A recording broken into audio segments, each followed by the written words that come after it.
Hello sir, হ্যাঁ আমি লাইভে আছি স্যার। আপনাকে এই জন্যই ফোন লাগাচ্ছিলাম। আপনি যেটা বলেছেন স্যার, লাইভ চলছে, সকলে শুনছে, দর্শক আপনারাও এটা শুনতে পাচ্ছে। আপনি যেটা বলছিলেন যে দেব হাঁকালে আসছে 4 সেপ্টেম্বর বিভিন্ন বিষয় নিয়ে, তার সাথে যেটা বললেন জনতার দরবার, দর্শক, হ্যাঁ দর্শক সঙ্গে আছে। আপনি বলুন বিষয়টা কি, সবাই শুনছে। বিষয়টা হচ্ছে, ধরুন ভোটের সময় অনেকেই কমপ্লেন করে যে এমপি কার্ড পাওয়া যায় না।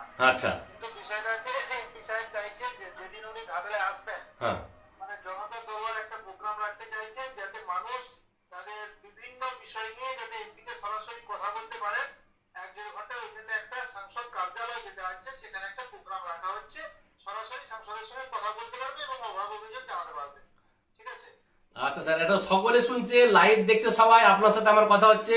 আপনি দর্শক বন্ধুদের জানিয়ে কি, ইনি রামপদ মান্না, দেবের প্রতিনিধি, একদম দেবের ছায়া উনি থাকেন। উনি আমাকে জানিয়েছিলেন, সেই জন্য লাইভ এসেছি। আর এই বিষয়টা ডাইরেক্ট আপনারা শুনতে পাচ্ছেন, রামপদ মান্নার আওয়াজ শুনতে পাচ্ছেন আপনারা সকলেই। এই বিষয়টা ঘাটাল মহকুমার জন্য স্যার কতটা খুশির খবর, এটা আপনি কি মনে করছেন? একদম একদম মানুষের সঙ্গে উনি যারা ডাইরেক্ট যোগাযোগ করবেন, এটা খুব ভালো। হুম। ওনাকে তো এমনি ধরুন উনি তো খালি তো সাংসদ না, উনি তো অভিনেতাও, অবশ্যই। ভাইয়ের ব্যক্তিত্ব। ওনার অবশ্যই। সঙ্গে যোগাযোগ করাটাও একটা মানে কলকাতায় যে মানুষের চাপ হয়ে যায়, অবশ্যই। ওই ঘাটালে আমরা একটা এই প্রোগ্রামটা রাখার চেষ্টা করছি, যাতে মানুষ পরিষেবা আরো ভালো উন্নততর পরিষেবা মানুষকে দেওয়ার জন্য এই একটা প্রোগ্রাম আমরা করছি। স্যার আর একটা বিষয় বলছিলেন, যেটা যে ওই কি একটা অ্যাপস, ওটা একটু একটু শুনে রাখুন দর্শক।